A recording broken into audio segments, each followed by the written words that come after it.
पर निकाली गई है। फॉर्म आप लोग इसके 6 नवंबर 2025 तक भर पाएंगे। इसमें अप्लाई करने के लिए किसी भी कैटेगरी कैंडिडेट को कोई फीस पे करने की आवश्यकता नहीं है। एज लिमिट 18 से 24 साल के बीच रखी गई है। साथ ही साथ SC ST कैंडिडेट को 5 साल की और OBC को 3 साल की छूट दी जाएगी। किस सेक्टर के अंदर कितनी वैकेंसी वो आप देखेंगे और किस कैटेगरी पर अप्लाई करने के लिए क्या क्वालिफिकेशन चाहिए, फिर कौन से ट्रेड पर अप्लाई करने के लिए क्या क्वालिफिकेशन चाहिए, वो भी आप यहाँ पर चेक कर सकते हैं। इसके बाद में आप यहाँ पर जानेंगे कि ग्रेजुएट अप्रेंटिस पर आपको कितना स्टाइपेंड मिलेगा और ट्रेड अप्रेंटिस पर आपको कितना स्टाइपेंड मिलेगा। सिलेक्शन आपका कैसा होगा उसके बारे में भी यहाँ पर आपको जानकारी दी गई है। अब ये सब जानकारी चेक करने के बाद अगर आप इसमें एलिजिबल है और आपका इंटरेस्ट है तो आपको यहाँ पर लिंक देखने को मिलेंगे। अगर आपको डिप्लोमा ग्रेजुएट अप्रेंटिस पर अप्लाई करना है तो आप ये वाला लिंक ओपन करेंगे।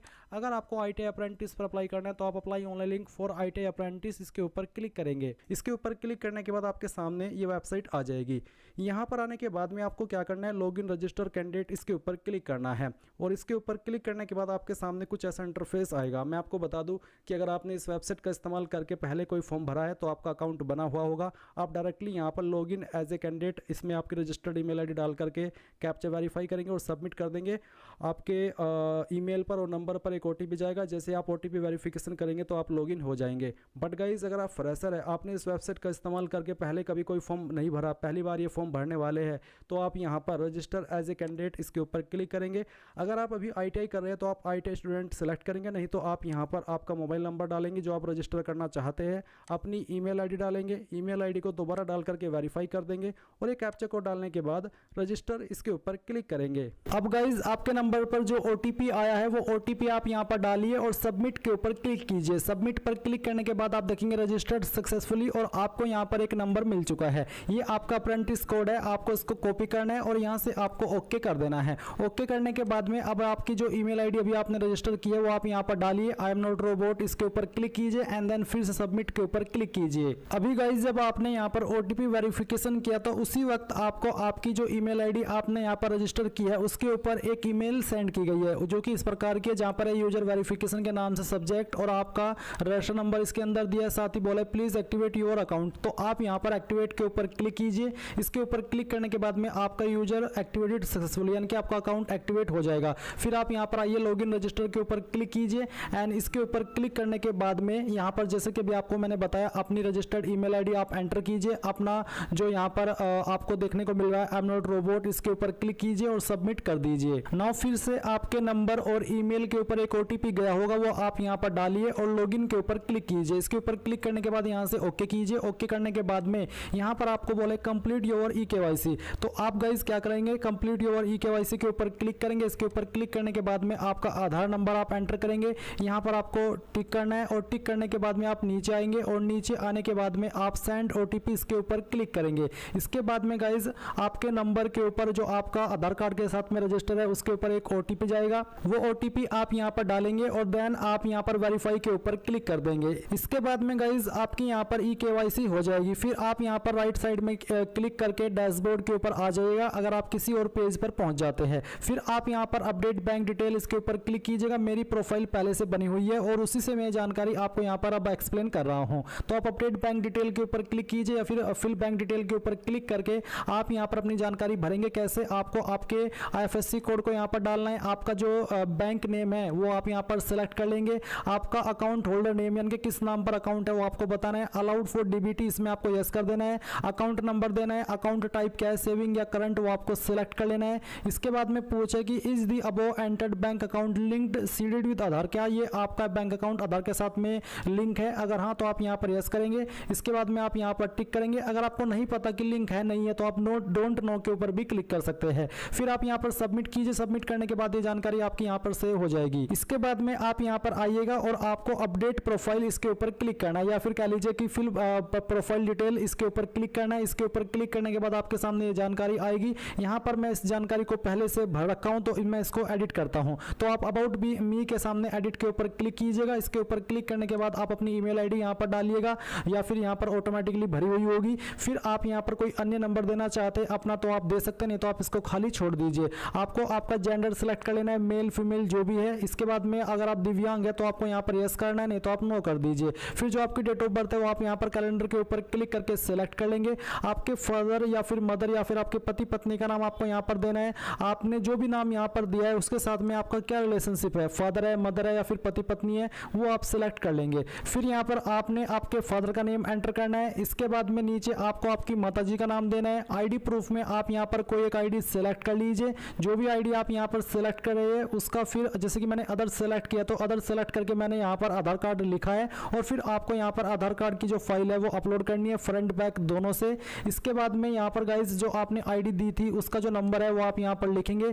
स्टेट ऑफ डोमिसाइलियन के कौन सी स्टेट के निवासी है वो स्टेट आपको सेलेक्ट कर लेनी है। इसके बाद में अगर आपके पास निवास प्रमाण पत्र है तो आप सपोर्टिंग डॉक्यूमेंट के अंदर अपलोड कर देंगे, नहीं तो आप इसको खाली भी छोड़ सकते हैं। फिर आपकी कास्ट कैटेगरी कौन सी है वो आप यहाँ पर सेलेक्ट करेंगे। इसके बाद में आप यहाँ पर आपकी सिटी का नाम देंगे, आपका जो एड्रेस है वो आप यहाँ पर लिख देंगे लाइन फर्स्ट 2 के अंदर। स्टेट यहाँ पर अपनी सेलेक्ट कर लेंगे, अपनी डिस्ट्रिक्ट को आपको सेलेक्ट करना है, अपना पिन कोड डालना है।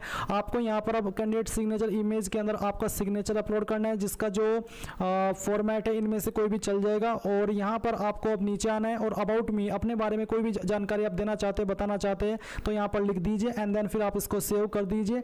मैं यहाँ पर अपडेट करूंगा क्योंकि मेरे सामने अपडेट का ऑप्शन है, मेरी जानकारी पहले से फिलअप है। अब गाइज आपने ये जानकारी भरने के बाद में क्या करना है, आपने यहाँ पर प्रोफाइल के ऊपर क्लिक करके फिर से इसी इंटरफेस पर आना है और अब आपको ऐड एजुकेशन पर यहाँ पर ऐड एजुकेशन पर क्लिक करना है। फिर आप क्वालिफिकेशन टाइप में यहाँ पर एजुकेशनल क्वालिफिकेशन सेलेक्ट करेंगे। क्वालिफिकेशन में आपको यहाँ पर 10th सेलेक्ट कर लेना है।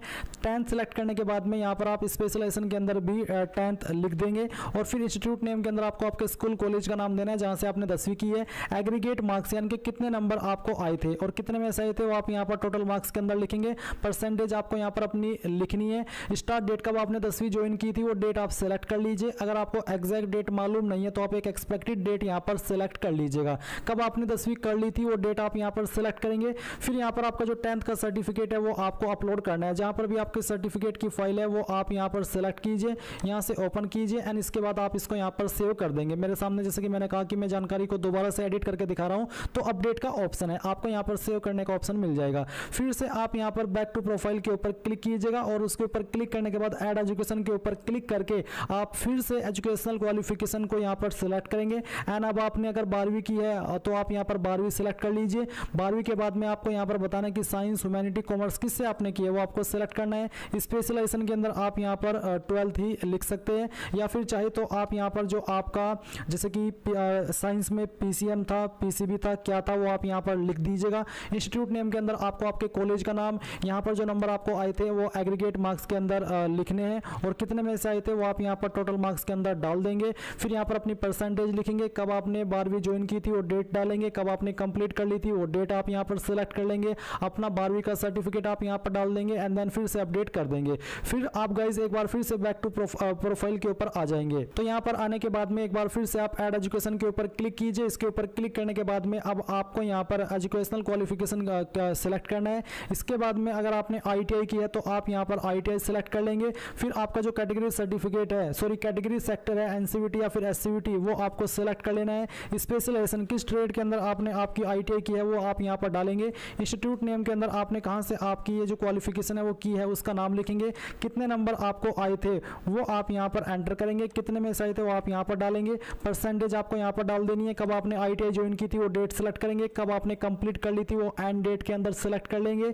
और यहाँ पर जो आपका क्वालिफिकेशन डॉक्यूमेंट है जो कि आप PDF के रूप में भी कर सकते हैं। अगर आपके एक से ज़्यादा डॉक्यूमेंट है जिसमें कि आप मार्कशीट ऐड कर सकते हैं, आपका सर्टिफिकेट ऐड कर सकते हैं, सभी चीज़ें आप ऐड करके उसको एक PDF के रूप में बना लेना है और वो फाइल आपको यहाँ पर अपलोड करनी है एंड देन आपको अपडेट के ऊपर क्लिक करना है या फिर सेव के ऊपर क्लिक करना है। अब गाइज आप यहाँ पर प्रोफाइल के सेक्शन पर आकर के एजुकेशन में आप देख सकते हैं जितनी भी जानकारी आपने यहाँ पर क्वालिफिकेशन की भरी है वो सभी आपके सामने है। आप यहाँ पर इन सभी को चेक कर लेंगे। अगर आप कोई प्रेफरेंस देना चाहते तो आप एडिट के ऊपर क्लिक करके दे सकते हैं। जैसे कि मैंने यहाँ पर fitness trainer, welder and fitters इसको प्रेफरेंस दिए, आप एडिट के ऊपर क्लिक कीजिए। यहाँ पर जिसको भी आप प्रेफरेंस देना चाहते हैं वो आप यहाँ पर सेलेक्ट कर लीजिए और इस तरह से आप इसको सेव कर देंगे। अब गाइज जैसे ही आपकी प्रोफाइल की जानकारी कंप्लीट हो जाए यानी कि आप आपकी जो प्रोफाइल डिटेल है उसको अपडेट कर लिए तो आपके सामने कुछ ऐसा इंटरफेस आएगा। मैं आपको बता दूं कि मैंने जो इसमें रजिस्ट्रेशन का प्रोसेस इस वीडियो के अंदर ऐड किया है वो मैंने पहले किया था, क्योंकि आप इस वेबसाइट के ऊपर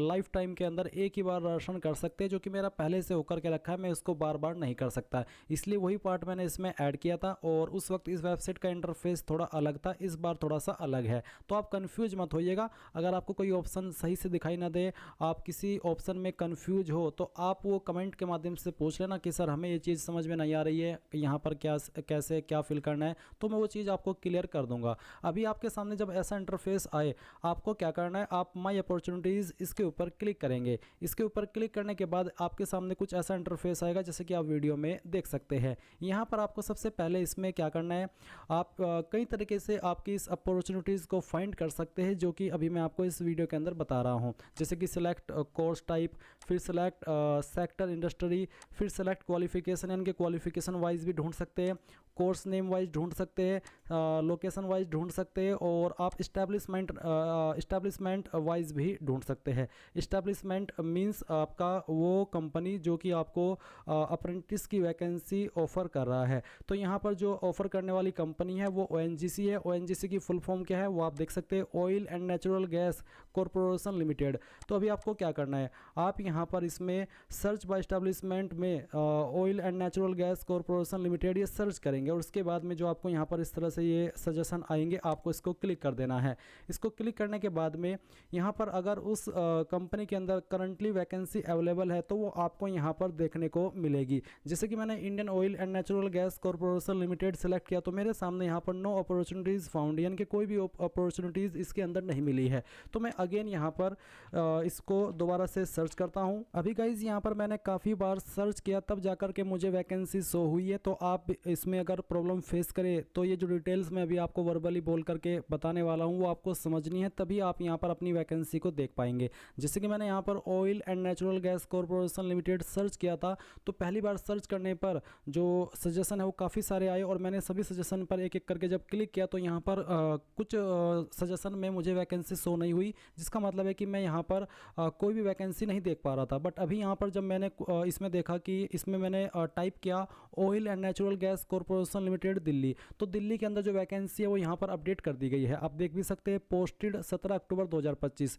यानी कि ये जो वैकेंसी है ये आपकी 17 अक्टूबर 2025 के अंदर पोस्ट की गई है, जैसे कि आप यहाँ पर देख भी सकते हैं। और अलग अलग ट्रेड के अंदर यहाँ पर ये वैकेंसी पोस्टेड हुई है, और जो ITI अप्रेंटिस पर अप्लाई करें वही इस प्रोसेस को फॉलो करेंगे। जैसे कि यहाँ पर आपको इसमें अप्लाई करना है welder gas and electric trade पर, तो आप क्या करेंगे, आप डायरेक्टली अप्लाई के ऊपर क्लिक करके भी अप्लाई कर सकते हैं, और आप चाहे तो पहले व्यू डिटेल्स के ऊपर क्लिक करके इस ट्रेड के लिए कितनी वैकेंसी है, कितने मंथ का आपका ट्रेनिंग रहेगा वो, और आपको स्टाइपेंड क्या मिलेगा, ये सब इन्फॉर्मेशन यहाँ पर चेक कर सकते हैं। और क्वालिफिकेशन क्या चाहिए मिनिमम, वो भी आप यहाँ पर चेक कर सकते हैं। और उसके बाद आप यहाँ पर अप्लाई फॉर दिस अपॉर्चुनिटी इसके ऊपर क्लिक करेंगे, और फिर यहाँ पर सिलेक्ट लोकेशन के ऊपर क्लिक करके लोकेशन सेलेक्ट करके अप्लाई के ऊपर क्लिक कर देंगे। जैसे ही आप अप्लाई के ऊपर क्लिक करेंगे तो आप देखेंगे अप्लाइड सक्सेसफुली।